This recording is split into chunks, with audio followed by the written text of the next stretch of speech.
25 गुजर गया, 26 आ रहा है। ज़रा ओवरऑल पहले थोड़ा सा हमें स्केच दे दीजिए कि 26 कैसा होगा, फिर ज़रा उसको डिटेल में शख्सियात पे वो क्या होगा, उस पर आगे डिटेल में चलते हैं। सबसे पहले राय साहब आपका शुक्रिया, आपने थैंक प्रोग्राम में मदऊ किया। थैंक और 2025 जैसा कि आपने देखा, 2025 मार्स के अदद की एनर्जी, मार्स 9, आपने लड़ाइयां देखी, आपने जंगें देखी, आपने पाक इंडिया जंग भी 2025 में देखी, जो कि बड़े अरसे से 1965 की जंग हो या 1971 की जंग के बाद आपने इस तरह की एक बड़ी तब्दीली देखी थी 2025 में।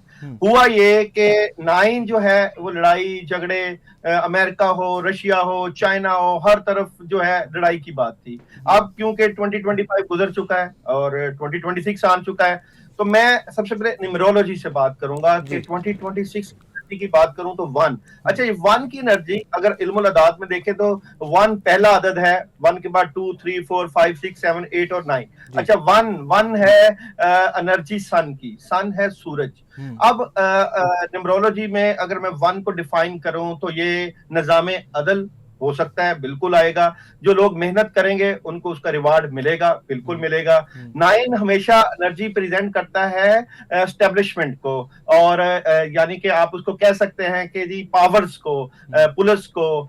लेकिन 1 एनर्जी वाजे करता है आपके, इसको राजा कहते हैं, इसको करता है आपके बादशाह को, आपके सदर को। अजराम फल्की में अगर आप देखें तो जो सूरज है उसके इर्द गिर्द तमाम सियारे और सितारे गर्दिश करते हैं, सूरज की अहमियत है। होगा ये कि 2026 में जो लोग अपने काम में मेहनत नहीं करते थे वो भी वादे आ जाएंगे, जो अदारे काम नहीं करते थे वो भी पता चल जाएगा कि अदारों की हकीकत क्या है। जो सही था वो सही सामने आएगा, जो गलत था वो भी सामने आएगा। अवाम को शऊर आएगा, हकीकत का पता चलेगा, मीडिया का दौर बनेगा, मीडिया की आवाज सुनी जाएगी। मैं समझता हूं कि 2026 जो है वो एक चेंज होगा, एक पावरफुल चेंज होगा। ये चेंज इल्म के ऊपर होगा, हिकमत के ऊपर होगा। अवाम अब बहुत समझदार हो चुके हैं, तो ये चेंज आज हर जगह, हर अदारे, हर महकमे में देखेंगे। लेकिन याद रखिएगा, जिन लोगों ने सही सिमत में फैसले ना किए तो फिर उनके लिए प्रॉब्लम बनेगी। 2026 आप ये नहीं कर सकते कि आप सही को गलत और गलत को सही कह लें, सही को सही कहना पड़ेगा, गलत को गलत मानना पड़ेगा। चले जरा इसको ना ब्रेक डाउन करते हैं, 1 बाय 1 करते जाते हैं। मुईशत को लेकर पाकिस्तान के आपको पता है चैलेंजेस हमारे बहुत ज्यादा हैं, इकोनॉमी को लेकर, मुआशी तौर के ऊपर पाकिस्तान को मुस्तहकम होगा 26 में?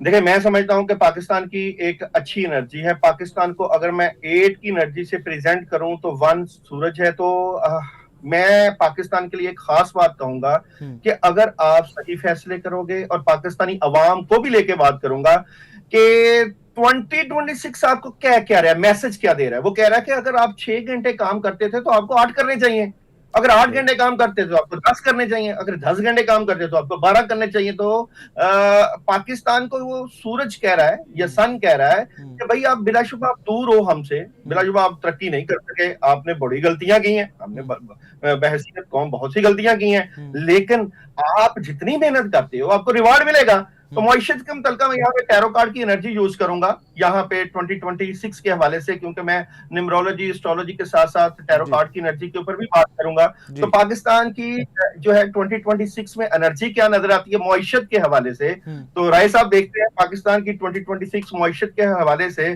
क्या एनर्जी नजर आती है। तो यहाँ पे देखें, अभी तो यहाँ पे अगर आप देख सकें तो मईशत का पट्टा बैठा हुआ है, बिल्कुल गरीब अवाम बिल्कुल गरीब है और काम बिल्कुल नहीं है, बिल्कुल नहीं है जनाब। 2026 में भी काम, सेकंड कार्ड की एनर्जी में हम देखते हैं क्या होने जा रहा है। सेकंड चांस दे दे अवाम को, सेकंड चांस दे, यहाँ पे इतना कम नहीं बढ़ना।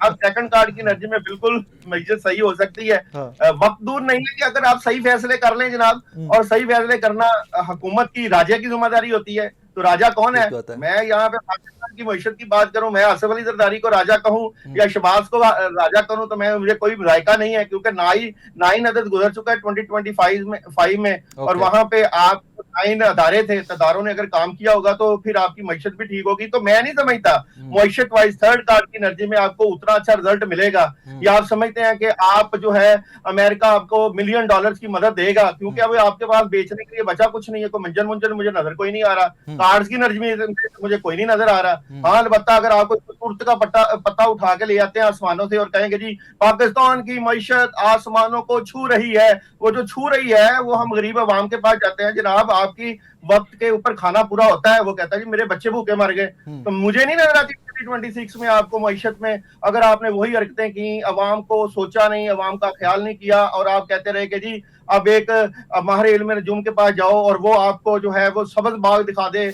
मैं आपको सब्ज बाग दिखाने नहीं आया, मैं आपको ये कहने आया हूं कि अगर आपने मेहनत नहीं की, मैंने पहले ही आपको कह दिया था, जी। सन आपको कहता है सही अगर आपने गलतियां की तो गलतियों का खमियाजा मुल्क कौम को भुगतना पड़ता है। और अभी भी अगर आप गलतियों पे गलतियां करते रहो तो आपको फिर मुईशत की बात नहीं करोगे, आप कहोगे क्या हम 2026 में बच पाएंगे, क्या हमारा वक्त पे खाना मिल जाएगा, क्या हम अपने हालात में सरवाइव कर जाएंगे। तो आपको ये सवाल करना चाहिए था। मुईशत के बारे में मुझे इतनी अच्छी एनर्जी नजर नहीं आती मेरी जान। लेट्स होप एंड प्रे, हम दुआ करते हैं ना, दुआ करते हैं कि अल्लाह पाक खैर करे। मुझे ये बताइए कि बड़ी अच्छी बात है, बड़ी अच्छी बात है, दुआ के ऊपर दुनिया कायम है, दुआ से वक्त से पहले और मुकद्दर से ज्यादा मिलता है। शायद हमारी कौम दुआओं से ठीक हो जाती, अभी तक हम 1947 मैं तो से फिर भी दुआओं के दाऊद साहब साथ दुआ ही करूंगा ना, पॉजिटिव दुआ की, अच्छे के लिए ही दुआ करूंगा।